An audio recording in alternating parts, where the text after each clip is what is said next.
Assalamualaikum warahmatullahi wabarakatuh. Shalom. Pertama-tama, kami ingin mengucapkan terima kasih kepada dosen pengampu mata kuliah Statistika Farmasi, Ibu Rafia Sarfah Marasabesi, STMT. Kami dari kelompok 4, saya Faregla Sarpa Masbet Mamang, dengan NPM 4820 1240 098, dan teman saya, Aisyah alias Septi Twasikal, dengan NPM 4820 1240 214. Agasia Mutwasan dengan NPM 4820 1240 146.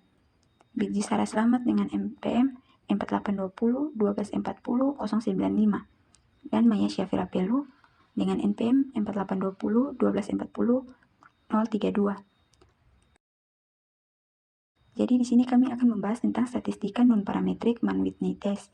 Langsung saja, uji non-parametrik. Statistika non-parametrik merupakan bagian statistik yang parameter dari populasinya tidak mengikuti suatu distribusi tertentu, atau memiliki distribusi yang bebas persyaratan dan variannya tidak perlu homogen.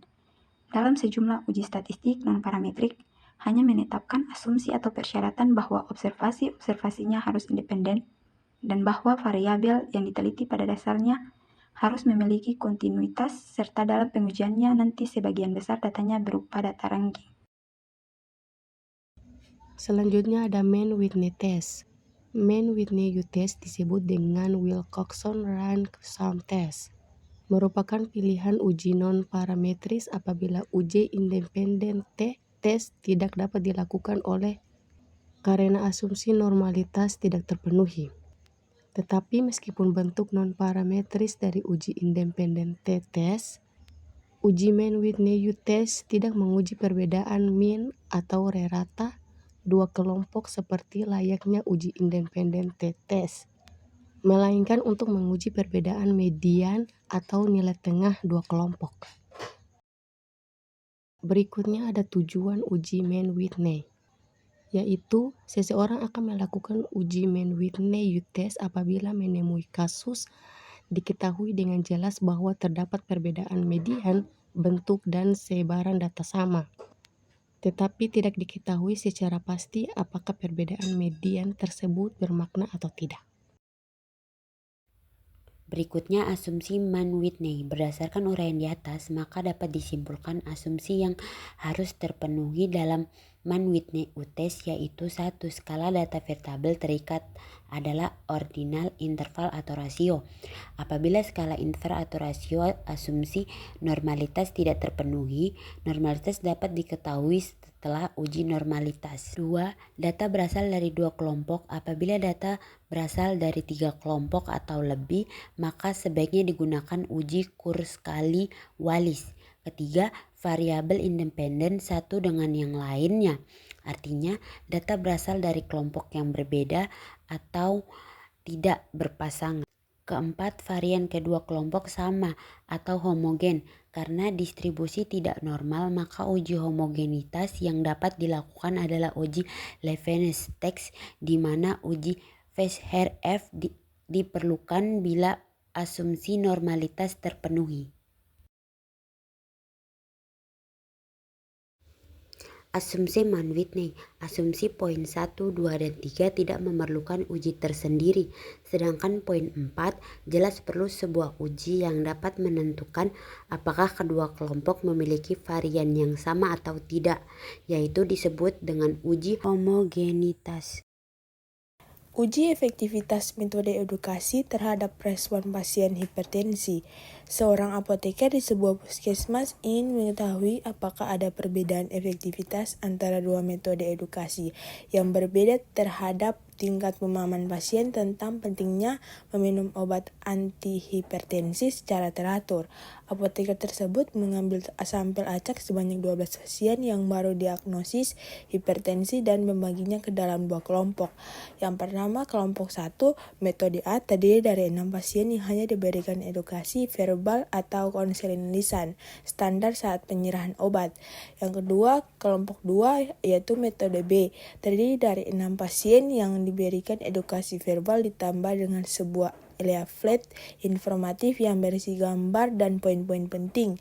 Setelah 1 minggu, apoteker melakukan survei singkat untuk mengukur tingkat pemahaman dan motivasi pasien. Respon pasien diukur menggunakan skala Likert dengan 4 tingkatan, yaitu pertama sangat kurang, kedua cukup, ketiga termotivasi, keempat sangat termotivasi.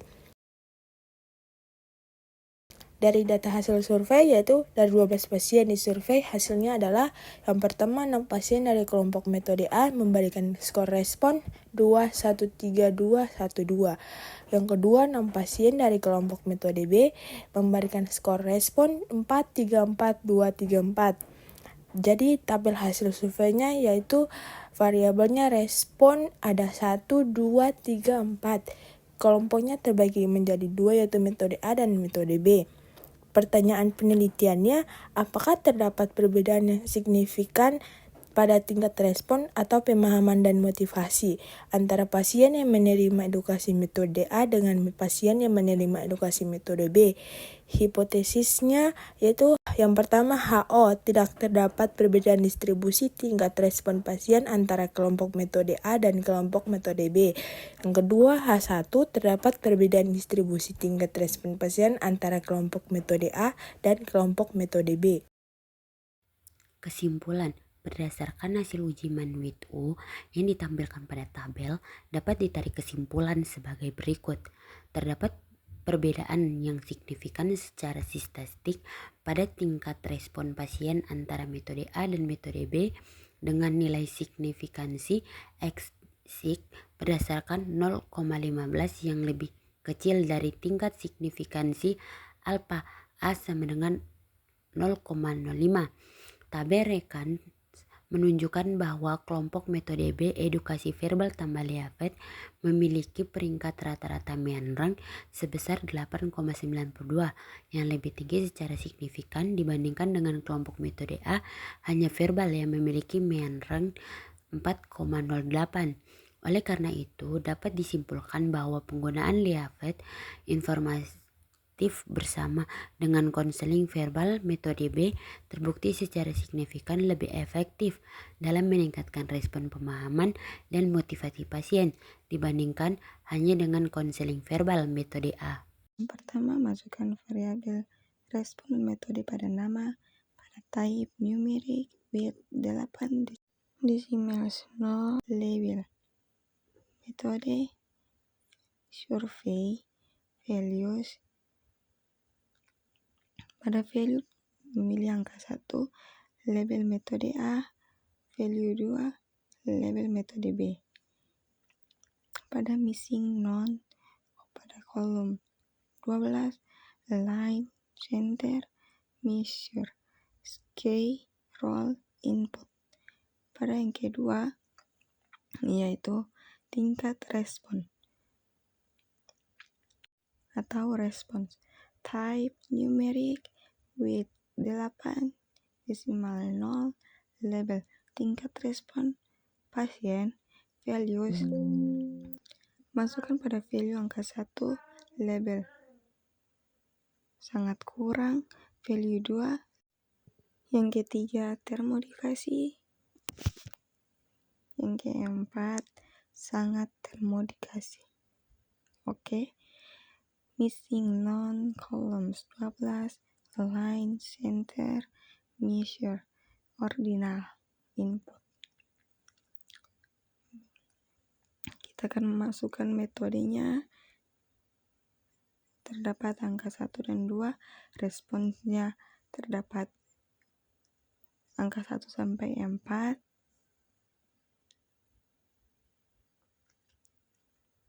Selanjutnya memilih menu Analyze, Non-Parametric Test, Legacy Delays, and 2 Independent Samples. Selanjutnya yaitu menekan seperti yang dilihat pada gambar.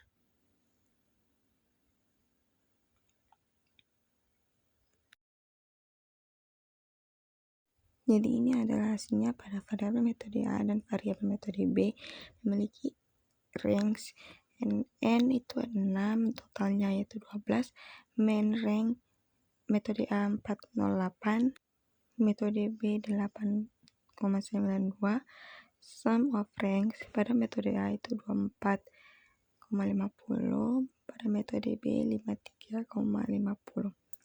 Jadi pada hasilnya yaitu pada uji Mann-Whitney U. Jadi hasilnya yaitu pada Mann-Whitney U, hasil pada tingkat respon pasien yaitu 3.500. Selanjutnya exact sig hasilnya 0,15.